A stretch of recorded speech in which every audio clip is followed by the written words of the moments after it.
Welcome to Module 4 of the Freedom Ticket. In this module, we're going to talk about the basic business requirements that you need to have set up before you can actually start to sell on Amazon. We're going to go into each of these in detail, but there's basically four major things you need to consider. The first thing is you need a company name. And initially, I recommend that you just have more of a generic type of company name. The second thing that you need to know is you got to set up your business. So you're going to have to get what's called an EIN, or Employer Identification Number, from the IRS in the United States. You also may have some sales tax identification numbers that you're going to need to get. You're also going to need to get a bank account, and you're going to have to get some accounting software. And we'll talk about more of those in more detail in just a minute. The third thing, the basic business requirements that you need are trademarks and potentially patents, copyrights, trademarks, and patents. It's called IP, or intellectual property. And so you're going to need to potentially think about some of those, maybe or maybe not in the beginning, but it's something to consider. So we'll talk about that a little bit. And the fourth thing is insurance. You're going to need insurance to actually be able to sell. You may need, depending on your business, if you have employees, you might have to have workers' comp and some other types of insurance. But at a bare minimum to sell on Amazon, you're going to need product liability insurance. So that covers you in case someone gets hurt using your product. And you're going to need general liability insurance. They're two different things. And we'll talk about that more in detail in just a second as well. So those are the four basic things that you need to be prepared to set up before you actually open your Amazon account. So let's talk about each one of those in detail. The first one is the company name. I recommend that you set up an entirely new company. So if you already have a business that you've been doing, maybe you've been selling something on eBay, you got something on the side, I recommend you start from scratch. Start fresh with a fresh set of books, a fresh set of everything. So come up with a company name that's maybe a little bit more generic. This is not the name of your product line. This is not the name of what you're going to sell as a store name on Amazon. This is the name of your company. So like in my case, it might be Kevin King Incorporated, or if I'm partners with Bradley, it might be Kevin and Bradley Inc. or whatever, something along those lines. There's some great websites that you can go to find this kind of stuff, to help you find names that are available, because you want to find names that also have a domain available. So you don't want to come up with something and oops, someone already has that .com or that .net or whatever. So if you go to websites like namestation.com or bustaname.com, or another good one is Know Them, like KNOWEM, like knowem.com. Those will all check the trademark database. They check to see if the domain's available, like at GoDaddy or some of the other domain registrars. They'll also see if the social media handles are available. So I would recommend you use one of those and just come up with some different ideas of names that you could call your company, and that way you can make sure all the appropriate social media and website stuff is available. Now, you're sold by name. When you sell something on Amazon, this is the name of your corporation. So this is the name that payments will be made to. So when you register on Amazon, this is the main name. But when you sell on Amazon, there's a little line there that says sold by. So it'll say sold by XYZ and fulfilled by Amazon, for example. I recommend you make that name different than your corporate name. And the reason is because people will spy on you. There's ways that you can actually take your corporate name and see what you're importing, see what you're bringing in, to go and check and do all kinds of things. Your competitors can more easily spy on you. Not to say that they can't anyway, but it just makes it easier for them. So I recommend that you actually have a separate name as your store name on Amazon. So that's a second name that you're going to want to actually see if it's available and run through those. Then the third name that you might need is your brand name. So you might have your company name. So if it's Kevin Incorporated, in my case, for example, and then I might have a store name. And maybe my store name, maybe I'm selling baby products. So maybe my store name is called Babies R Us. I'm just making these up. Let's say it's called Babies R Us. So everything that's still under that is called Babies R Us. And then my third name would be the actual brand name. So whatever my product is, under Babies R Us, I might have a line of clothing for babies, and that might be called One Fit Baby or something like that. Could be the brand name. And I might have a line of baby bibs, and that might be babydips.com or whatever it may be. I may have separate names under that. So there's three types of major names. You have your corporate name, you have your store name on Amazon, and then you have your brand name. So that's what I recommend you do. Now, some people don't do all three of those. They might just do two of those, but if you really want to set this up right, I recommend you do all three of those. Now, where should you set up your company? If you're based in the US, one option is to set it up in the state that you live in. And that's probably the easiest option. I live in Texas, and so I have a Texas corporation because that was easy for me to set up, is easy to do. So that could be one consideration. If you live outside the United States, or if you also live in the United States and you want to do something a little bit easier, there's two states that are really good for setting up companies. One is Delaware. Delaware has a lot of protections. You'll see a lot of big companies that are based in Delaware. It's because the courts and the business courts in Delaware are very favorable to entrepreneurs. But if what I recommend most people do is, like my wife, when she set up an account, even though she lives in Texas with me, obviously, I had her set up one in Wyoming. The state of Wyoming is only like 500,000 people in the U.S. It's a very small state. It's very favorable for businesses. And so in Wyoming, there's a website called Wyoming Agents, wyomingagents.com, that you can go to, and you can actually set up a company really cheap there, like $50 or something. And it's really easy. The reporting is very minimal. You got to pay about $25 each year to file a report. You can do all this online. The good thing about Wyoming is it protects you. So it protects the owners of the company, so it makes it harder to know who owns the company. They have mail drops there so that if all your mail can get forwarded there, any legal documents can go there, they'll scan them and send them to you. It's really good, it's really cheap, and it's really good protection. So I would recommend you take a look, whether you're in the U.S., consider your own state, or consider going to Wyoming, or if you're outside the United States, you can run your company as a foreign-based company. So if you're in the UK or Germany, you can have your German company sell in the U.S. But later on, if you're going to sell your company, which I recommend most people be considering doing, it makes it easier if you're US based. So you don't have to be US based, but it makes it a lot easier if you are US based because there's things in the US for getting loans. For a lot of people will buy what's called use an SBA loan, Small Business Administration loan, when they're going to buy a company in the United States. And they go to that company, say they're going to pay you $1 million for your business. Instead of having to put $1 million out of their pocket, they might only have to put $100,000 out of their pocket, for example. And then $900,000 of it, the government will actually back. The government will guarantee it. And that they use that to pay you. And that way they can buy your business and without having to put a bunch of money out of their pocket. But you have to be a US-based business for that to happen. So that's one consideration. But like I said, you do not have to be in the US. But that's one consideration that could potentially make it easier in the future. So once you've done all this and you've got your names and you've figured all these out and you've secured those by going to those websites, you want to make sure you go to like GoDaddy or one of the other name registrars and make sure you secure those names. Then you're going to need to set up your business. So you're going to need to set up a business bank account. Now, if you've used Wyoming, if you live say in Texas, some banks will not open a bank account for you if you're incorporated outside the state. But the big banks like Chase Bank and those guys typically will. So you can take the documents you get from Wyoming and go and open a bank account in your local area. And so that's the first thing you need is you need to get a business bank account. Make sure don't use your personal bank account for selling on Amazon. It needs to be a true business bank account. Then you're going to need to get what's called an EIN. The EIN is Employer Identification Number. It's a number from the IRS, the Internal Revenue Service, the tax authority in the U.S. You can go to irs.gov and get this, because at the end of every year, Amazon is going to actually send you a document called a 1099, and it's a document that shows how much sales have been that they collected on your behalf on Amazon, and they're going to report that to the government under your EIN, and then you got to file a tax return that you better show at least that much money or more, or you run the risk of getting an audit. The EIN is also necessary to import. So whenever you're importing in the U.S. and you give it to your importer, your shipping company, you're going to need that EIN number as well. It's just how they keep track of you. And you don't want to use your personal Social Security number if you're a U.S. citizen. You want to get an EIN. So I really recommend you do that. The next thing you're going to need to get is a sales tax number. Now, like if you're going to incorporate in Wyoming, you're going to need to get a Wyoming sales tax number. And if you are based in Texas, like I am, I also have a Texas sales tax number. So wherever you're at, what's called Nexus. Nexus means you have a physical presence. So if you have an office in Texas and you also have an office in California, you're going to need to get a sales tax number in Texas and California. If you're international and selling in the U.S. and you incorporate in Wyoming, Wyoming is good enough for the beginning.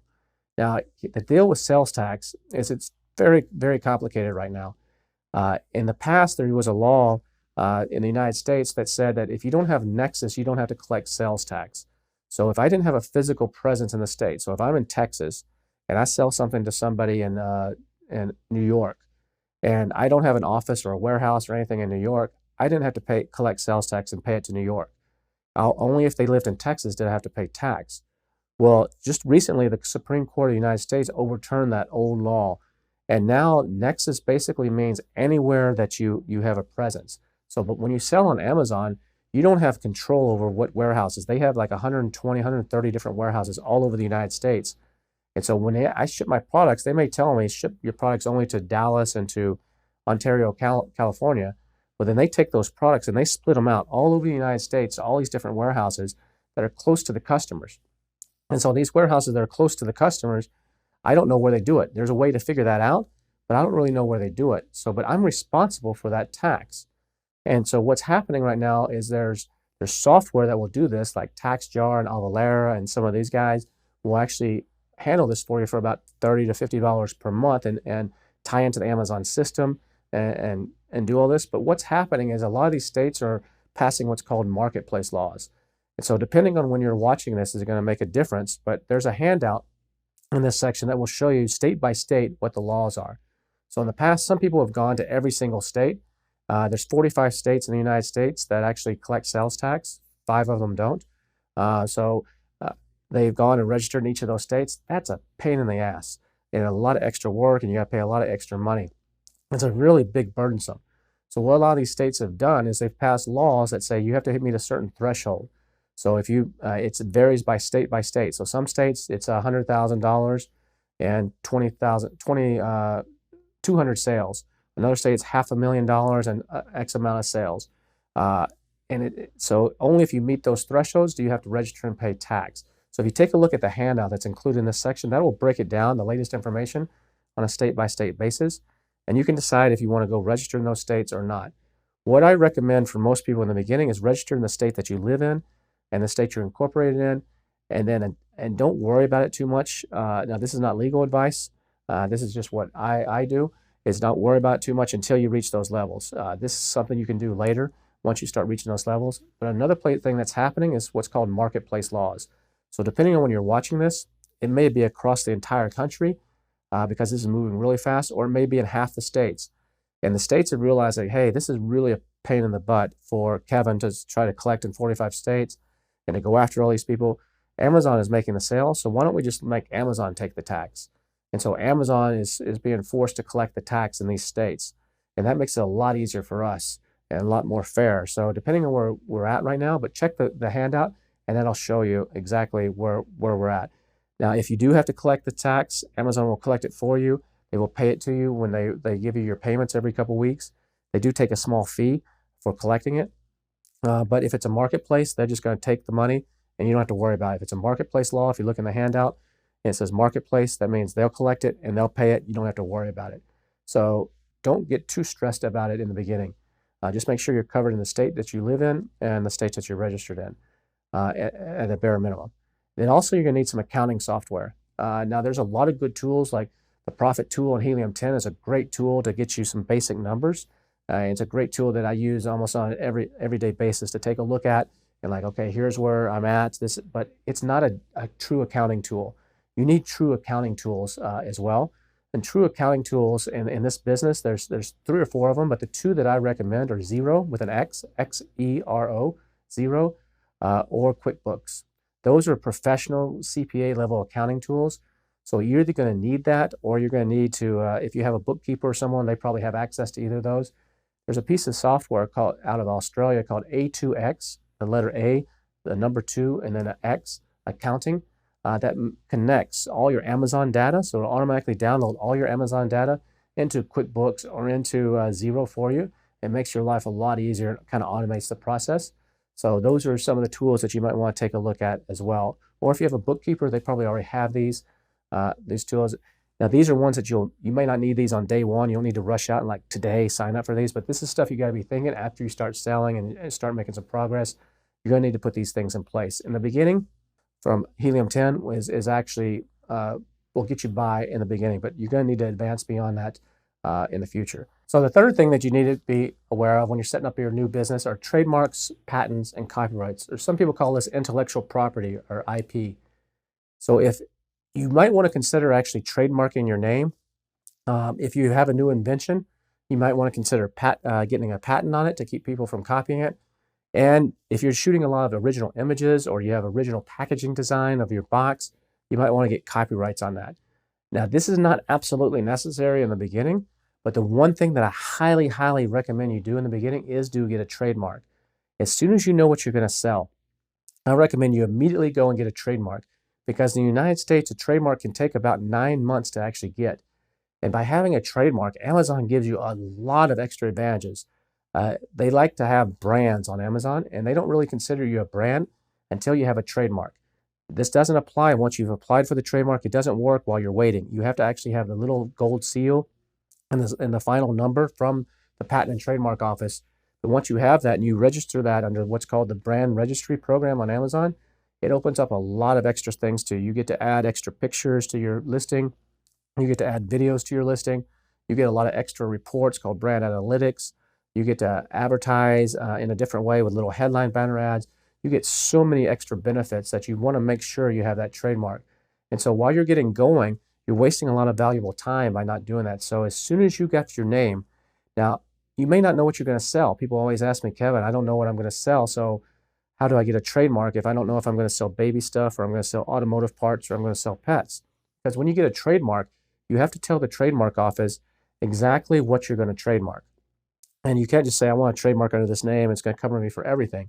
You have to pick a category. So you have to tell them this is going to be for baby strollers, or you have to tell them this is going to be for pet food products or whatever. If you don't know yet what you're going to sell, I still recommend you go and get a trademark and maybe do it on your company name. Just do it on one of the more generic names that could cover you across a lot of industries. That way you at least have one trademark when you start selling, hopefully, or soon after you start selling, so that you have some sort of level of protection and some of these extra things are opened up to you. Then later on, once you really know what you're going to sell, you can go back and file another trademark or make append your current trademark and add another category to it. That's something I really recommend you do. Now, a lot of people get confused on the difference between copyrights, trademarks, and patents. So let me explain that. A trademark basically covers a mark. A trademark is like your brand name or your brand logo. When you get a trademark, you want to make sure you do it on the, there's two options. One is based on a mark, which could be like your logo, like Nike, the swish, that's a mark. Or another one is based on the word. It's called the word mark, like the word Nike, Nike. Always make sure you at least do it on the word mark. That's what Amazon accepts. You could also do it on the image mark if you want to spend the extra money. It's not necessary in the beginning. You could always do that later if you're on a tight budget. But make sure you do it on the word mark. And that's what a trademark protects. You'll see the little TM. People will put TM next to it. That means the trademark is in process. So whenever you see someone put TM, that means it's not official yet. Once it becomes official, it has a little R in a circle. That means it's actually officially filed with the U.S. government. And so that's how you can tell a difference. So as soon as you have your trademark filed, you can start putting the TM on everything, and it'll scare a bunch of people away. And once it's registered, you can put the little R. Now, the next thing you want to do is look at copyrights. Now, the difference between a copyright and a trademark is a copyright is on a work. So it could be on a song. It could be on a slogan. It can be on a packaging design. It can be on a concept. Copyrights are different than a trademark, and they cover you in a lot of different ways. Now, copyright's not absolutely necessary. A trademark's going to cost you, back on the trade, anywhere from, depends on the category and another factors in the United States, anywhere from $225 to $325 in government filing fees. And then there's some additional fees that you may have to pay depending on if you're using a lawyer or a third-party service. Those can run into the thousands of dollars sometimes, but there's ways to do it cheaper. I'll tell you some websites here in just a minute that are great for that. But a copyright is about $30 to $50. It's much cheaper to file. And what copyrights can do is if you have a unique packaging design, you might want to file a copyright on that packaging design, because that gives you some protection on Amazon under what's called the DMCA, or the Digital Millennium Copyright Act. And so if someone comes onto Amazon and it's called a hijacker, and they start selling a similar product to you or copy your product, if they're using the same packaging, you don't have a trademark on the packaging because that's not trademarkable. but it's copyrightable. If you have a copyright filed and you pay that 35 or 50 bucks, you can take that document and file what's called a DMCA notice to Amazon, and by law in the United States, they have to remove the offending product. It's by law. And so that's one of the best ways to get people off of your listing when if someone copies you, is to have a trademark on your packaging or on your slogan or some of the other things. So I'm sorry, not trademark, a copyright on your packaging or on your slogan or some of the other things. Now the third thing is called a patent. And a patent is if you have a new invention. You've invented something completely new. You might actually want to make a patent on it. Now there's two types of patents. There's one called a utility patent and there's one called a design patent. And a utility patent is on how something works. It's actually like, what does this thing do? How does it actually work? Design patent is based on how it looks. So it's based on a look. Utility patents are much more complicated and take longer to get approved and cost a lot more money. Design patents are usually a few $1,000s or less, can get approved pretty quickly, and can be good protection for you. So if you come up with a product, and maybe it's something that's already being sold on Amazon, but you've modified it slightly, like for example, I had a slow feed dog bowl, and there's a lot of round slow feed dog bowls on Amazon. And I came up with a dog bowl that's in the shape of a bone. Now it's a slow feed dog bowl, it does the same thing, but I put a design patent on that shape. And so that way, if someone copies that exact shape, I have some ammunition to actually try to stop them from selling against me on Amazon if someone copies me. Design patent will let me do that. A utility patent, I could have gone into a whole utility patent and said exactly what it does, but for purposes of selling on Amazon, it's not really necessary. It's good for legal purposes, you know, out in the court of law, but for selling on Amazon, the design patent is usually good enough. And so that's something you want to check as well. And also you're going to look at these when you're evaluating products to make sure whatever products you're deciding to sell don't have patents on them either, because you don't want to spend a lot of money and go through this process and then find out someone has a patent on it. Now, where can you check on this stuff? You can hire a lawyer. There's a link down at the bottom here, one that Helium 10 recommends that will do a lot of this stuff for you for a small fee. You can hire a local law firm that specializes in IP law that will do it, and they might charge a little bit more. Or you can do some of this on your own. You can do the basic searching on your own by going to patents.google.com, and that's a great database to search and to see what's out there to make sure you're not offending. What I do a lot of times, if it's not as complicated, is I'll use a site like Legal Sherpa or Trademarkia.com, LegalSherpa.com or Trademarkia.com, and I'll do a search there. And sites like Legal Sherpa, you can actually file your own. They charge like a $100 fee, and you can actually file your own. But it can get, if you mess up, it might cost you some time and money. So you got to be comfortable doing that. But that's something you got to consider. The fourth basic thing you need to consider is insurance. And there's two main types of insurance you need. If you have employees in a warehouse, you might need workers' comp, or there's a whole other thing that each state may require. But for purposes of Amazon, there's one type of insurance Amazon requires, and that's called general liability insurance. General liability insurance, what Amazon requires is if you've been selling for 3 months and you do over $10,000 or more per month, you're required to have this. And they may be changing this as well because there's been some case law recently where there's been some issues with this. Amazon typically hasn't enforced this in the past, but I think they're about to start enforcing it, so you need to do it. General liability insurance usually will only cost you about $500 or $600 per year, and it basically covers just if someone hurts themselves in the warehouse, if the UPS driver drops a package on someone's doorstep and the customer comes out and trips over it and tries to sue you, it'll cover those kinds of general things. And like I say, it's like $500 or $600 a year. The second one is called product liability, and most people get these confused. Product liability insurance, you can't just go to any insurance agent and get. You got to go to specialists that specialize in product liability insurance. Product liability insurance ensures that your product insures you against your product hurting somebody. So say you're selling an exercise device, an ab roller. Someone uses the ab roller and yanks their back out.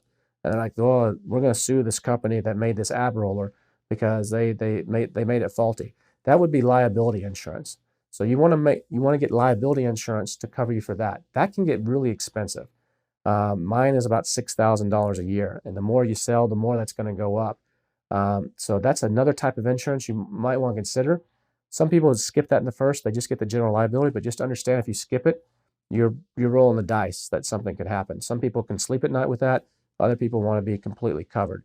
And so liability insurance, they they come every year and they do an audit that changes every year based on what you're selling. And like in my case, they say my liability doesn't cover anything I sell on eBay, only covers stuff on Amazon and my own site. There's all kinds of rules. And depending on what you're selling, depends on the risk. If you're selling supplements or something that people ingest, it's probably going to be a little bit higher. So those are the types of insurance that I recommend.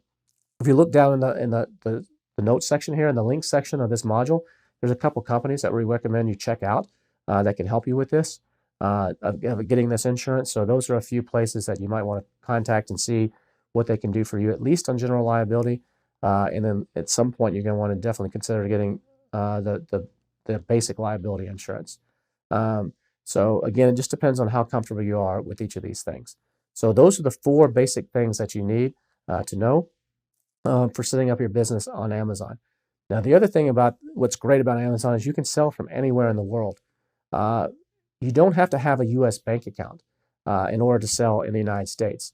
Because now Amazon will pay you no matter where you are. So if you're based in Germany, they will pay to your German bank account. Now, there are certain countries that Amazon will not allow you to sign up from. So there is a list of countries. If you live in certain countries, you can't even open an Amazon account. So as long as you're in one of the countries that Amazon allows you to open an account from, you can open an account and you can have them pay to your, say, your German bank account. But Amazon's going to charge you about a 3 to 4% fee to do that every time they make a payment to you. So you're going to be losing some money.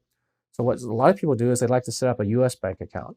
If you're in the United States, you definitely should have a U.S. bank account, and make sure it's a business checking account, not a savings account, not your personal account that you're mixing with other things. A completely isolated business checking account, and you're going to set that up. Now, if you're international and you want to set up a bank account, you're probably going to have to fly to the United States to actually set up a bank account. Very few banks in the U.S. will allow you to set up a bank account remotely. There's also a handout if you're international in your section here that you want to take a look at on how to set up a business, how to sell on Amazon in the U.S., set up a business if you're international. So that'll walk you through some of the steps you need to do. So make sure you take a look at that handout. But one of the other things that you can do is there's companies that specialize in moving money between them. One of my favorites is called Ping Pong. If you go to pingpongpayments.com, you can check them out. There's also some additional ones like World First and OFX and some others. If you check the links below, you'll see those. What these guys do is they set up a virtual account for you. So if you're international, they will actually set up a virtual account in the United States. Amazon will pay that account in US dollars, so you don't lose any of the exchange fees. And then whenever you want, you withdraw the money. So you can withdraw the money when the exchange rates are good, or you can even pay your factory directly from that. So you never have to change from US dollars to euros, back to US dollars to pay your factory. These can be great. So take a look at Ping Pong Payments or one of the other ones, and it can be great. The same thing goes if you're in the US and you're going to sell in Europe. You're going to get paid in euros. You can get your euros back in US dollars at a much cheaper rate. So check those out, and that can be a great way to save some money. So maybe you may be asking, which marketplace should I sell in? Where should I start? I recommend most people start in the US. Yes, it's the most competitive. Yes, it's the biggest marketplace, but it's where everything I'm going to teach you in here works. And if you're not going to sell in the US, the next best one probably is Germany. You're going to have to know the German language. The German people are very picky and can be very anal, hard to get reviews, and it's a different type of mentality. But that's the next best marketplace. The UK and Japan would probably be the next 2 after that. But I recommend most people start in the US, get your feet wet, and then expand out from there. But sometimes there's a good reason to start in Europe first and then come to the US. I know some people are very successful doing that. So it just depends on you. Now, what type of business should you set up? There's 3 major types of businesses in the US. There's what's called a C Corp. A C Corp is like the big corporation. Those are the ones that usually say INC, Inc. after them. They have unlimited shareholders. So you can have as many shareholders, as many people have stock in there as you want. The next type is called an S Corp.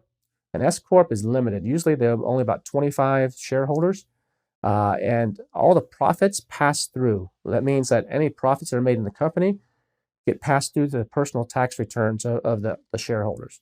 And so there's advantages to that and disadvantages to that. And then the third type is an LLC. An LLC stands for Limited Liability Company. That's what I recommend most people do. Now, you're going to want to talk to your own legal expert, your own lawyer, and your own CPA to see what's best for your circumstance. But what most people and what I do is an LLC. because those are usually single members. Because I run my company, I don't have any partners. You can have a multi-member too, but that way it makes it easier for the taxes. Everything goes on my personal tax return. So as an LLC, everything gets paid to the business. The business makes a profit or loss, and then it gets transferred to my personal tax return. And I don't have to file all these extra documents, and it kind of minimizes some of the paperwork. And there's some advantages to that. So you don't want to check with your accountant or your personal lawyer to see what's the best for your situation. What I definitely don't recommend you do is a sole proprietorship, and don't set something up as a sole proprietorship on Amazon, because that's not really ideal. So when you're getting a trademark, one of the other options besides getting a trademark in the US is to actually get a trademark outside the US. Now, there's a couple caveats about this, though. If you're going to be selling in the US, legally, to have any kind of legal enforceability, you have to have a trademark in the United States.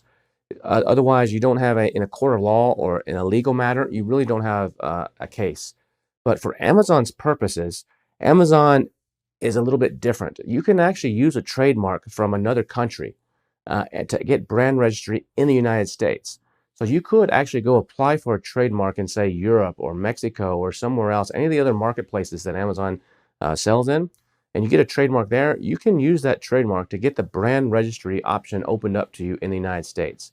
Now, the advantage to this is that to get a U.S. trademark, it takes about 9 months on average, give or take, assuming there's no problems with your paperwork or with your mark. There's no confusion, or you don't have to change it or anything. But in Europe, you can actually get one in about 2 to 3 months. In Mexico, sometimes you can get them in a couple months. Sometimes it takes like a year. And so what you can actually do to get the brand registry in the U.S., if you want to speed that up, is you can actually go to a foreign country like Europe. And there's a website in Europe. It's TM. It'll be down in the links in the bottom, but tmdn.org/tmview. And if you go to that website, you can actually see it has links to all the European trademark offices. It has like everything in like 22 different European languages. And also, that website has links to all the trademark offices around the world. So it's a great little resource because down at the bottom of the page, you can actually click and see trademark offices all over the world. It takes you right to the official site. But you could actually get a trademark in Europe. The official website to do that in Europe is euipo.europa.eu. The link will be down in the notes as well. But euipo.europa.eu. And you go there, and it costs about 850 euros, or about $1,000. But this process is usually about 2 to 3 months. So it can be a lot faster. And then you can use that, if you get approved for a brand there, you can use that to open up brand registry in the United States. You can also go to Mexico, to like a mextm.com. And that's a website where you can get Mexican trademarks. And sometimes it's easier to get a trademark in Mexico because not as many people do it there. So maybe your mark is taken in the US, or maybe it's taken in Europe, and you can go to Mexico and maybe actually get the mark a little bit easier. And once you have that, you can then sign up for the brand registry in the US using that. But the caveat is you're not going to have legal protection. So if you actually have a true legal matter, like in a court of law, you're not protected until you have the US one. Also, you won't have full protection on Amazon. You will open up the brand registry, so you get the brand analytics, you get the ability to add EBC, you get the ability to do some of the additional advertising with the headline ads and some of that stuff.